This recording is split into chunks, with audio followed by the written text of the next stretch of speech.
set up before I started recording. Interesting. Okay, so the title of this one is going to be Some Coffee with Gutter Trash.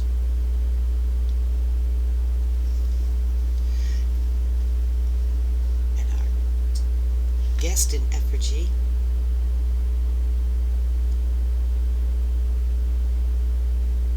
is to be thanked. You know why you're to be thanked?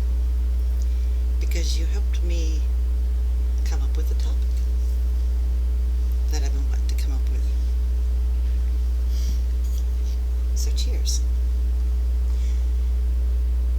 First thing is,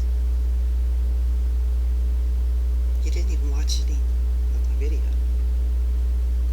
What you saw immediately was the fact that I don't have teeth. I'm old, and my house is pretty small. Aww. Does that mean I'm not allowed to use my mind and share my thoughts with others? I should have known better. Thank you for setting me straight. Or, you know, if you really think that I am mentally challenged or really poor, what kind of a person does that make you, that you have to go out of your way to mock me for that? Oh, the audacity of somebody trying to express themselves. Oh, they're not allowed to. Why? Who the hell are you? The fact is, I'm over here in my own little corner of the world doing whatever I want to do. I'm not advertising myself. I'm not making you stay there, except for right now. Making you stay right there. Well, that means that you got pleasure out of hurting me, or trying to hurt me anyway. You saw the two most obvious things you could look at, decided to poke at them, without hearing anything I had to say, which you couldn't possibly understand anyway, I'm sure. I'm just really frustrated with you. But just because I'm frustrated with you doesn't mean that you didn't teach me a very valuable lesson, or bring up a very valuable lesson. You see, at some point in time, for me to be hurt by what you said, I have to believe it's true. That means only you believe it's true. So, you're kind of kicking a dead horse, and you're getting off on it. I mean, it's kind of disgusting. Hey, I know there's duality. I'm getting off on beating you, a dead horse. But I'm doing this in order to teach a lesson about what if you love somebody and you accept them and you love them, and then you go and brag on them to somebody else, and then that person comes along and finds you, what do you call me? Gutter pig trash, because that person has no teeth, is poor, is trying to articulate difficult subjects, does not have a flashy image pretense, because they're not selling pretense. What the hell?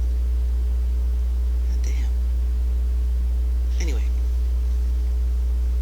I'm not trying to aggrandize myself here. I'm just trying to say, who the fuck are you? Anyway, so let's suppose now this person who liked me before feels intimidated because you're stronger, you're louder, you're bolder, you're more better with the insults. But you can't back up shit by reason. In fact, if you tried to come back at me, you'd kind of look like a fool. And that's okay. I'm a fool too.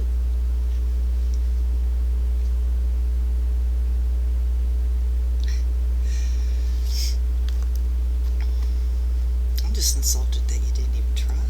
But that's okay. It's like I'm a gatekeeper. Because if you can't get past the first few minutes, deposit your insult and move on. Okay? I'm glad. I'm glad you moved on. Anyway. Thank you.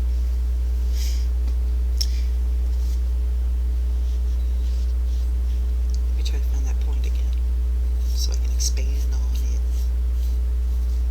I mean, really, just because one person can make a judgment without considering, or even if they make a judgment after considering, how does this affect me? It only affects me if that person continues, escalates, pokes, fabricates, all that bullshit. And all I want to do is represent a space where that bullshit is just not allowed to happen. 15 goddamn minutes of just that space where a person can be free to express themselves. That's why these are meditations. You didn't notice that though.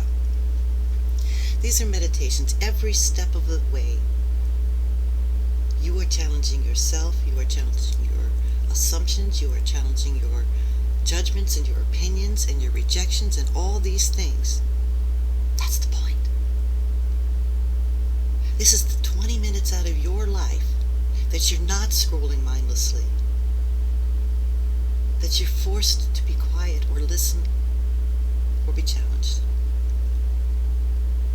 It's not my problem that I enjoy those things. It's your problem that you don't know how. It's your problem that you don't want to. It's your problem you're pissed off at me right now. It's your problem. It does not make me stupid because I have no teeth. I don't even expect you to understand that. You know how stupid I am? I never even had my volume with me. Just like that? I loved it. Anyway, that's okay. The more colorful you get, the better I get to learn the lesson that my self-identity does not matter upon what you feel about me, and my self-worth does not matter upon how well you understand the subject matter. My being does not need you to tell me that I'm unworthy of your attention, or that the only attention I'm worthy of is to be ridiculed. It's not allowed. Why can't you grant somebody a space where that's not allowed? It must be because you have a life full of turmoil. So you gotta piss on somebody whose life isn't full of turmoil. Yeah. Crab in a bucket, human mentality. Go some other website with the flashy colors and the beautiful checklists of how to do whatever the fuck spiritual la-la you wish you could hear, or that's easier to make fun of. That's not here. Okay? And the person who feels that they need to change their opinion about me because I am just a laughing stock of idiocy,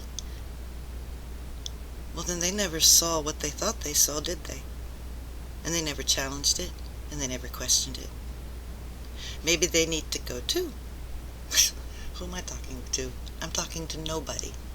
The next person probably sees the video is probably going to be, I don't know. I'm just saying. I think what totally gets me about this happening is like my delusion going on about it. It's kind of comical. And it probably is actually who the true guest is in this situation, or my true audience. Anyhow. Somebody in my life that has unthought and unscrutinized opinions had said that they'd try to find me, or they were going to find me. Okay. And then my very first negative comment was so immediate with the go for the throat.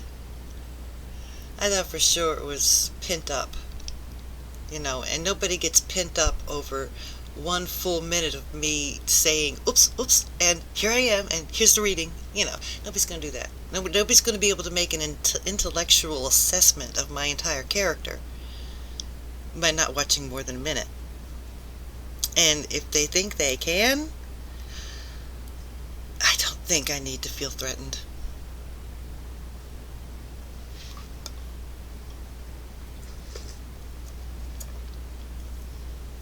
Okay?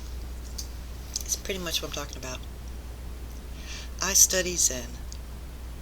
I am only trying to express some understandings that I've found in hopes that others could guide themselves in a manner to understand Zen. If you don't study Zen, okay, bye. If you are in a hurry to get to the better parts,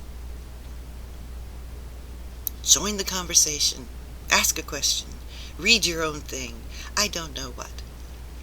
And if you want to see conversations where I'm delving into some of the psychological issues like being in pain and suffering the stuff, eventually, but I would have to take steps back or be going through it when it's happening, and that kind of thing. Well, you just can't fake it. You just can't make it happen. If I'm having an emotional time, I'm having an emotional time. Like just a few days ago, I had an incredible negative, self-absorbed, desperate time. But I didn't hang on to it. Just like I'm not going to hang on to, oh my God, I am so unworthy to be talking about these things. Oh, how I wish I had money and teeth. Oh, how I wish I had a damn dictionary. Whatever. Alright. Now we get to the one thing I'm going to read today. And then I want to talk about the book. And this is from Foyan. And he talks about learning Zen. You must be attuned to 24 hours a day before you attain realization. Have you not read how Ling Yun suddenly tuned in to this reality on seeing peach blossoms? How Zhang Yan set his mind at rest on hearing the sound of a bamboo being hit? An ancient said, if you are not in tune with this reality, then the whole earth deceives you. The environment fools you. The reason for all the mundane conditions abundantly present is just that this reality has not been clarified. I urge you now to first detach from gross mental objects. 24 hours a day, you think about clothing, think about food, think about all sorts of various thoughts, like a flame of a candle burning unceasingly. Just detach from gross mental objects, and whatever subtle ones there are will naturally clear out, and eventually you'll come to understand spontaneously. You don't need to seek. This is called putting conceptualization to rest and forgetting mental objects, not being partner to the dusts. This is why the ineffable message of Zen is to be understood on one's own. I have no Zen for you to study, no doctrine for you to discuss. I just want you to tune into your own. The only essential thing in learning Zen is to forget mental objects and stop rumination. This is the message of Zen since time immemorial. Did not one of the patriarchs say, freedom from thoughts is the source, freedom from appearances is the substance? If you just shout and clap, when will you ever be done?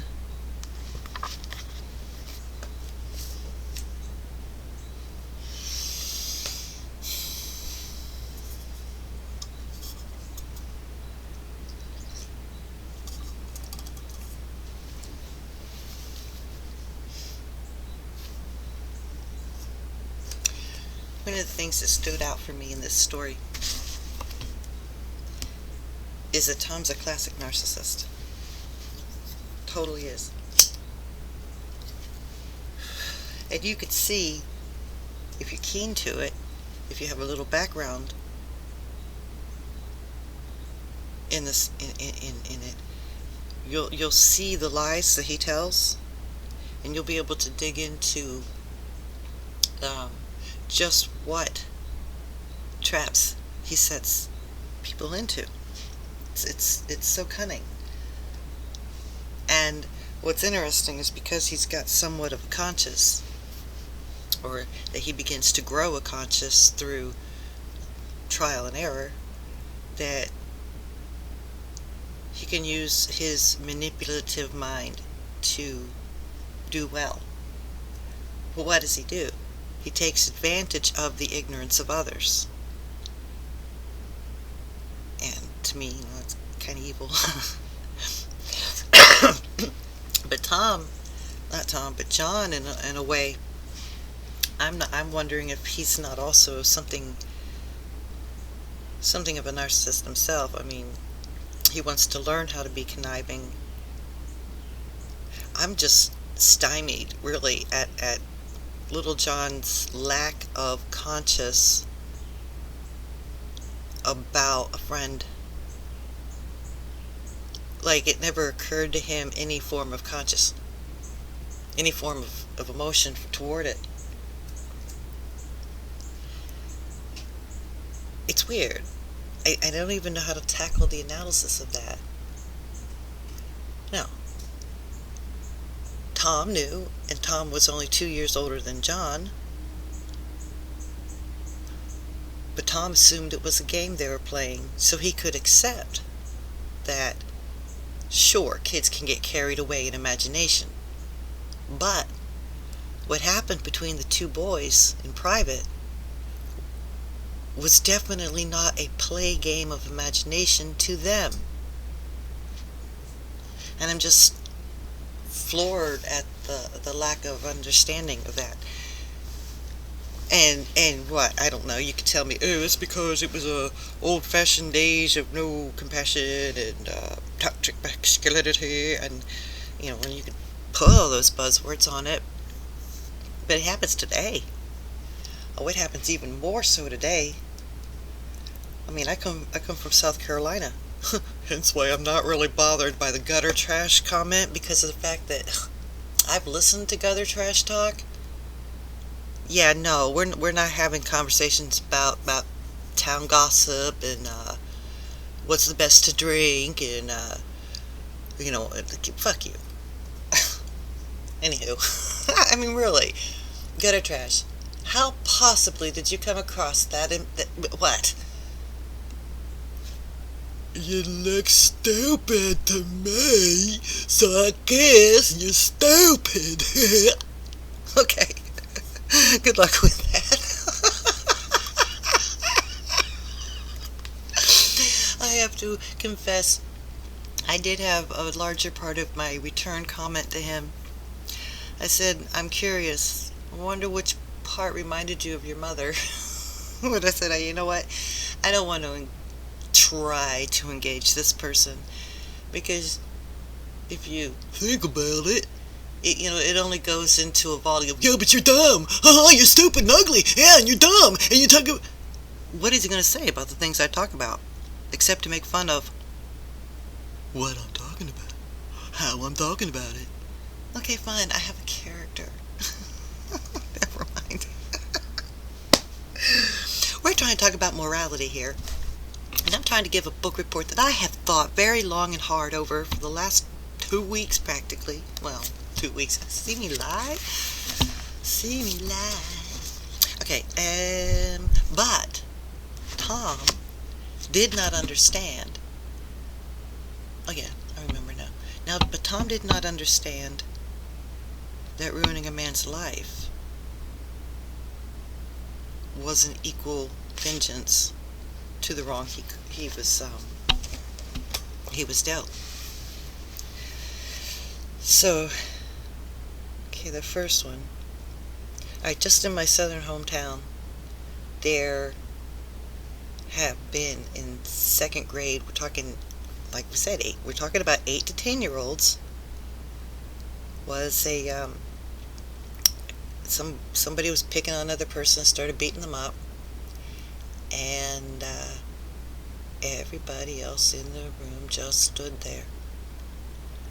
Maybe some said, that's enough, but nobody had the capacity to jump in and stop the situation, and the child died.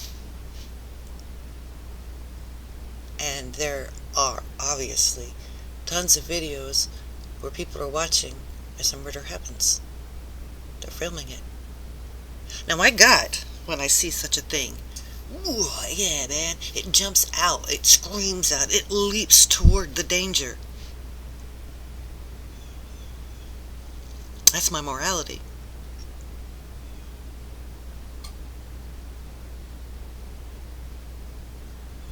It's no thought for the self. It's thought to stop the injustice. It's thought to protect the harmed. This is morality. You don't see it on TV at all. Wonder why.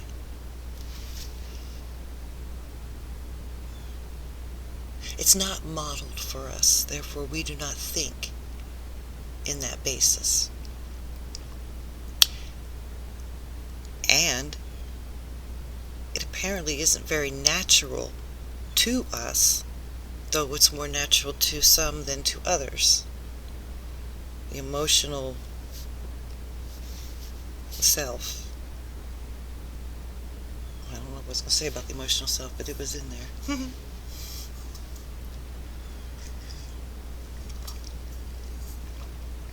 Anyway, it's not modeled to us. And so if we think about this book, so it was written taking place in 1879, and it is mostly embellished autobiographical. Therefore, we could probably say that the narcissist that I'm uncovering besides Tom is the author. Okay, the author himself is probably narcissistic, so that he will read envy into others. So I'm beginning to think that maybe John is Tom, but, you know, we'll see. It's just that because Tom has all the details about how and why, where little John is going through it in a well, let me see what if, you know, and John coming back it from the other way. And as for Tom and his particular tactics, any viewer that comes across my line and actually sticks longer than a minute before telling me I'm toothless and dumb could probably have come from being manipulated by false teachers and manipulated by abusers and assholes, manipulated by, yeah, I got you, girl, come on, I got you, man, oh, yes, sir, I got you. But let me tell you something about all the suffering people. I'm sorry. And I've never heard a lot of people's stories.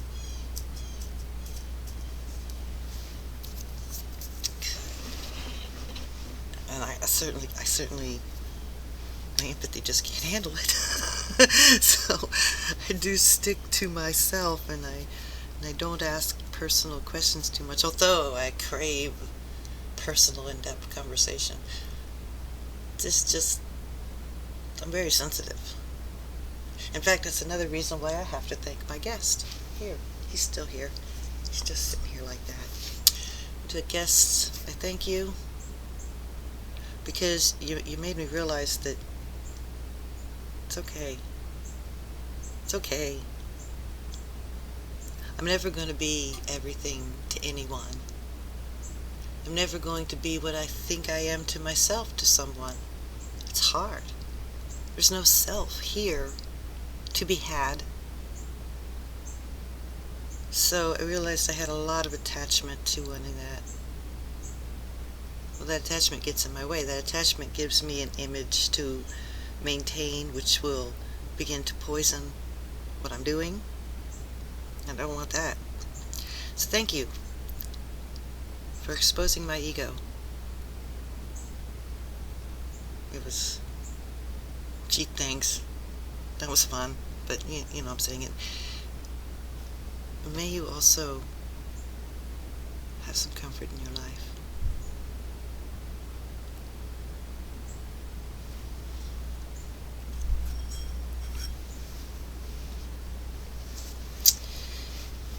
So, these books came out in the the man who wrote the book came out in the 1800s. Okay, he was born in the 1800s. He died in, I don't know what. It was like 76, right?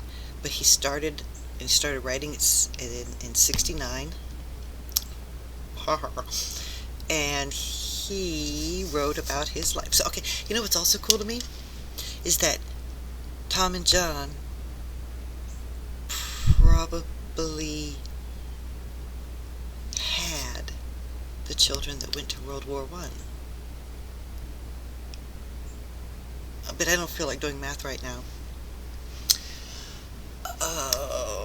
Anyway, the book came out in 69. And what I like about them is the childhood culture, kids playing games together, roughhousing, going through moral lessons, learning things. It's, it's just like Little House on the Prairie, only that's girl culture, I guess.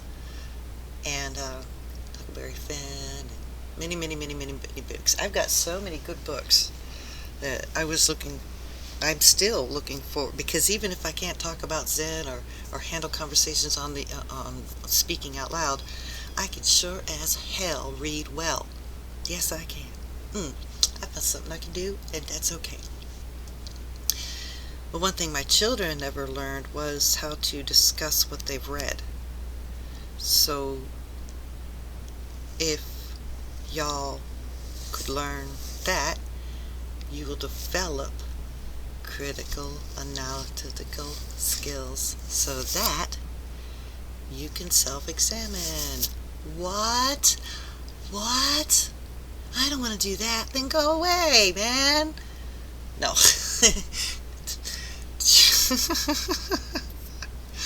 You know what I'm talking about? I've got a purpose for making these videos. Alright? It is just what it is. Now, let me see if I can think of the other thing I was going to say about the book. How long have we been? Maybe we've been long enough.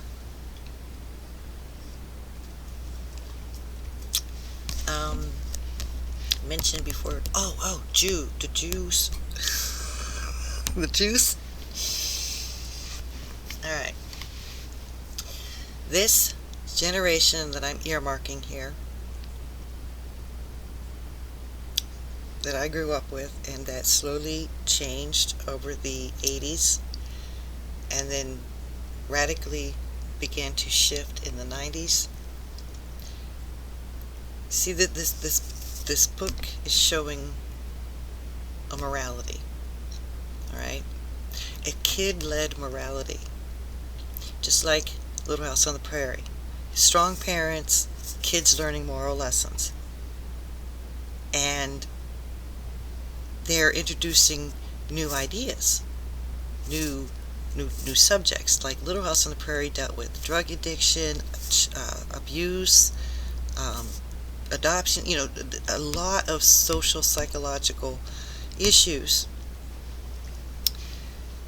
and while teaching a moral lesson. So you could say that this book was written by the grandfather, okay, of the 60s. Alright? They introduced tolerance and acceptance for various groups. Intersectionality, if you will. Now with the chapter on Abe Glassman and his death, you have to understand a couple things. Or maybe just one thing. I don't even know if I'll get to a couple, because I'd rather like to back up my couple, but you can do independent research if you're not afraid to look at opinions that may make you feel uncomfortable or might challenge anything. Since after World War II, our media, our Hollywood media, has really been about associating mention of Jewish things and Holocaust with crying, okay, or injustice.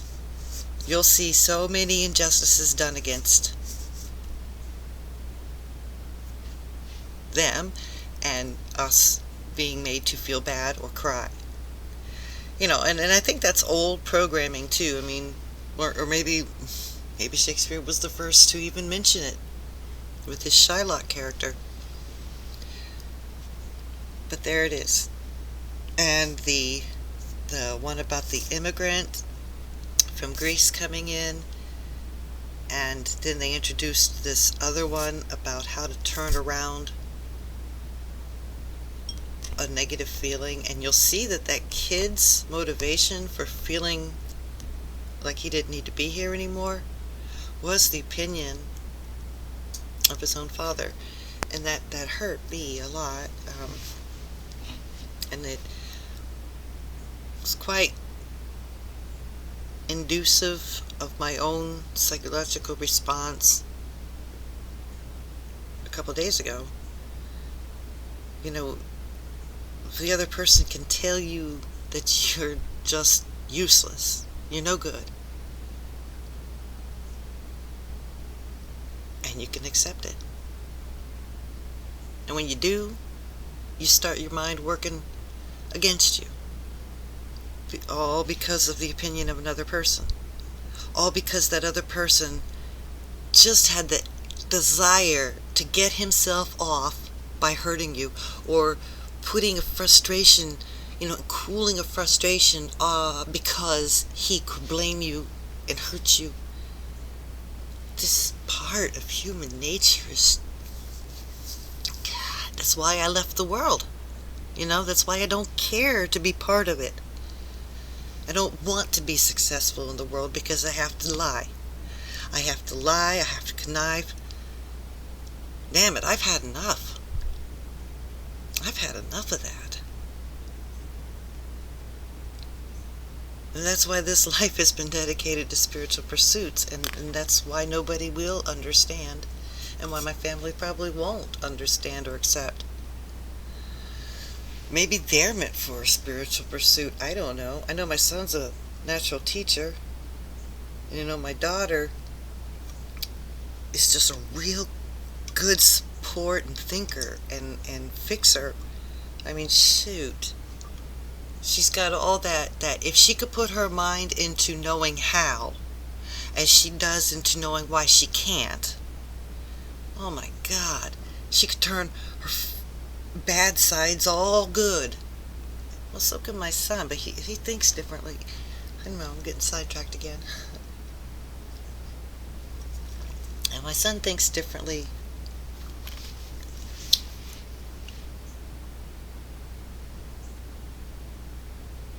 Yeah.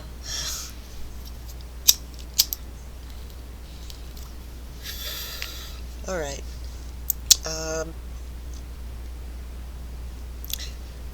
And since the 90s, there hasn't been 2000s. We slowly switched all our stories over. Also, the stories for kids had morals, and then slowly, during the 80s, it felt like a big push for secular morals. Doing right. One of the big morals of the 80s was not to have sex with somebody unless you loved them, unless it was love. And they were slowly decoupling commitment from intercourse, and they slowly taught,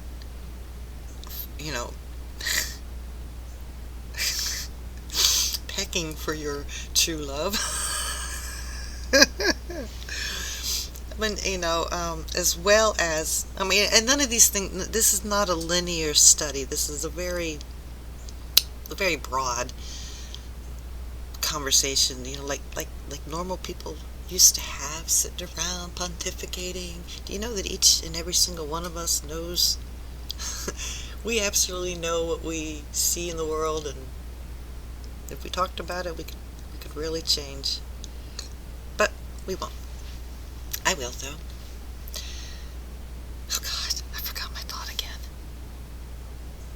I'm such a good sin person.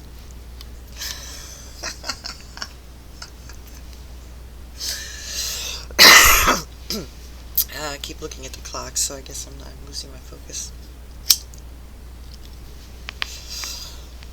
It's okay.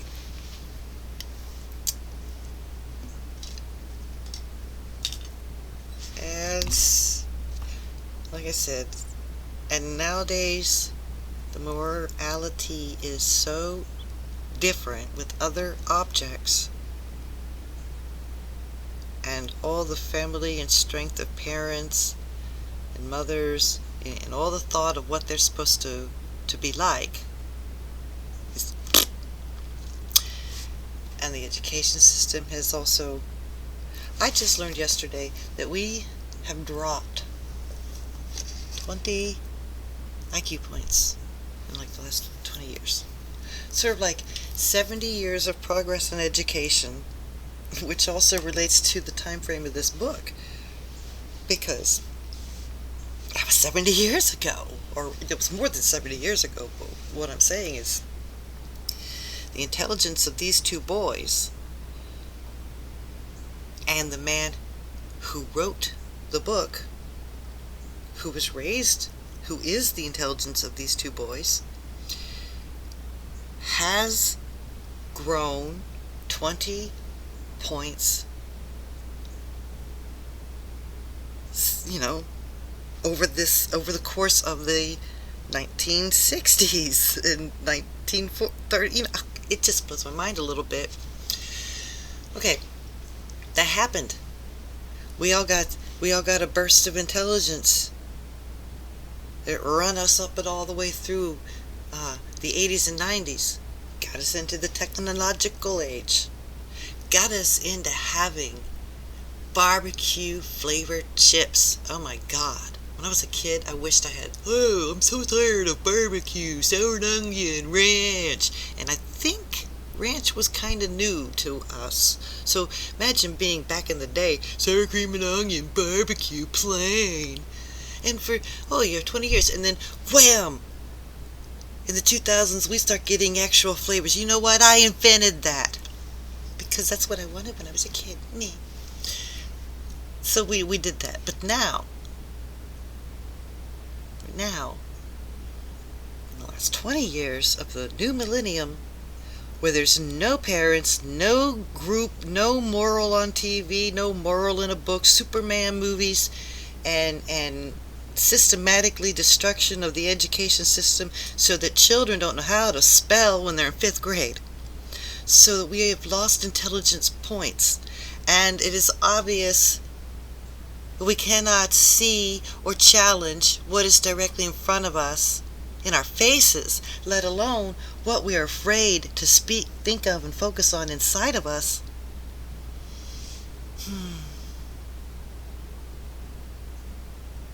We're ill-equipped. This happened. This has happened. I'm talking to people who are cavemen compared to the boys who weren't even as intelligent as our fathers.